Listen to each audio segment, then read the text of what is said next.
लेकिन फिर भी उसके बावजूद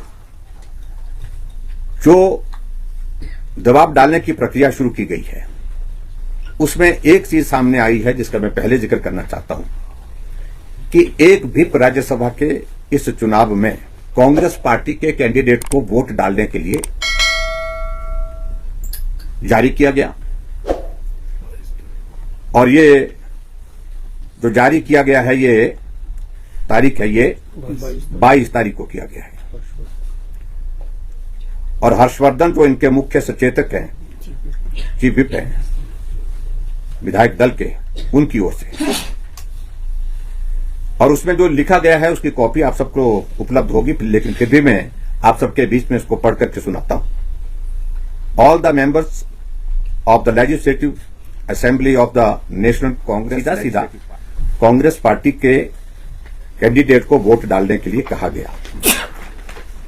और जबकि इलेक्शन कमीशन की ओर से ये बड़ा क्लियर है, election commission government of India बड़ा क्लियर है इसमें, मुझे नहीं लगता कोई कंफ्यूजन है। इलेक्शन कमीशन को बड़ा साफ और स्पष्ट है इसमें कि व्हिप जारी किया ही नहीं जा सकता, लेकिन उसके बावजूद भी व्हिप जारी किया गया है।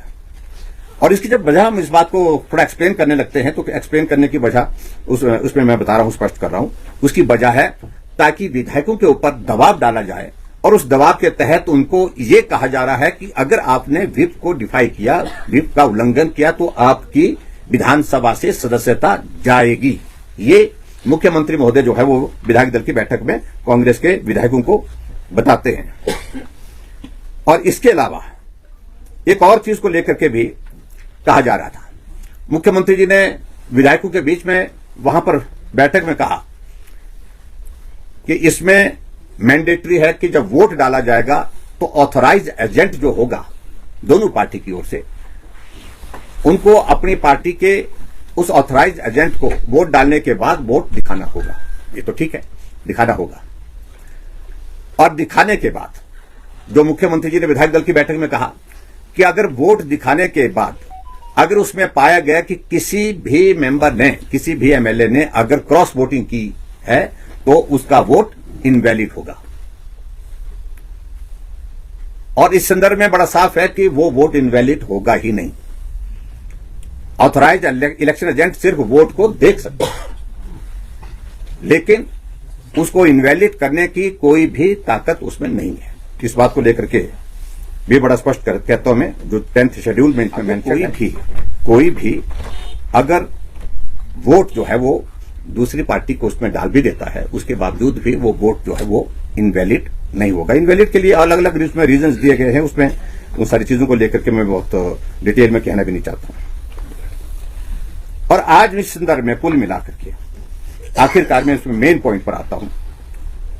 जो ये जो व्हिप जारी किया गया है, ये कंफ्यूजन जो क्रिएट करने की कोशिशें हो रही हैं, इन कंफ्यूजन को दूर करने की दृष्टि से हमने चीफ इलेक्शन कमिश्नर को, जो हमारा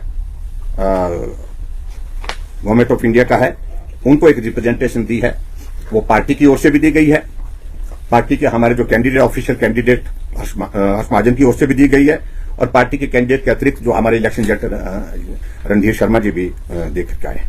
हमने इन तमाम सारे मुद्दों को लेकर के बात भी की है, और उसके बाद बड़ा स्पष्ट किया है हमने, खासतौर से जो व्हिप वाले इशू को लेकर के। जब सारी चीजें इसमें क्लियर हैं, उसके बावजूद भी इस तरह की स्थिति पैदा करने की जो कोशिश की जा रही है, ये दुर्भाग्यपूर्ण है। इन सारी चीजों को स्पष्ट करें। और इलेक्शन कमीशन से हमने विनम्र आग्रह किया इस बात के लिए कि वो अपनी सारी चीजों को क्लैरिफिकेशन के साथ वस्तु स्थिति क्या है, ताकि ये दबाव, ये तनाव जो पैदा करने की कोशिश की जा रही है कांग्रेस के मुख्यमंत्री द्वारा कांग्रेस के विधायकों के ऊपर, इससे जो है वो लोगों को जो है उनको राहत मिल सके और उन सारी चीजों को लेकर के क्लैरिटी मिल सके। इस बात को बड़ा स्पष्ट करने की हमने बात कही है। इसलिए मेरा आज के इस पत्रकार वार्ता में बड़ा स्पष्ट है कि हिमाचल प्रदेश में जो राज्यसभा की एक सीट का चुनाव कल है, भारतीय जनता पार्टी की ओर से कैंडिडेट हमारे हर्ष महाजन जी हैं, और कांग्रेस की ओर से जो कैंडिडेट हैं उनके संदर्भ में मुझे ज्यादा कुछ नहीं कहना है। उनके बारे में बहुत सारी चीजें, बहुत कॉन्ट्रोवर्सीज उनके जीवन के साथ जुड़ी हुई है। और सबसे बड़ी कॉन्ट्रोवर्सी तो हिमाचल के संदर्भ में वो है कि जो हिमाचल प्रदेश में कांग्रेस पार्टी की सरकार बनने के पश्चात पहला निर्णय प्रदेश सरकार ने लिया था कि हम वाटर सेस लगाएंगे, और वाटर सेस को लगाने के लिए उन्होंने वाटर कमीशन भी कॉन्स्टिट्यूट किया। और उसके बावजूद जो कंपनियां हैं दूसरी, उन कंपनियों ने वकील हायर किया, और ये मनु सिंघवी जी वही वकील हैं जो सरकार के उस पहले निर्णय के खिलाफ कोर्ट में वकालत करने के लिए खड़े हैं। लेकिन उसके बावजूद मुझे मालूम नहीं क्या व्यवस्था है, उस व्यवस्था के तहत भी इन्होंने इनको कैंडिडेट बनाया है। और मैं तो यही कहूंगा मुख्यमंत्री जी को कि जिस व्यक्ति ने आपके मुख्यमंत्री बनने के पश्चात जो पहले निर्णय का ही विरोध करने के लिए कोर्ट में खड़े होकर के बात कहने का निर्णय किया है, वकालत करने का निर्णय किया है, आप भी इसके समर्थन में मत जाइए, क्योंकि ये भी आपके विरोध में है। और आपके विरोध में जब ये है तो आप भी इसके पक्ष में मत रहिए। यही हम उनके इसके सिलसिले में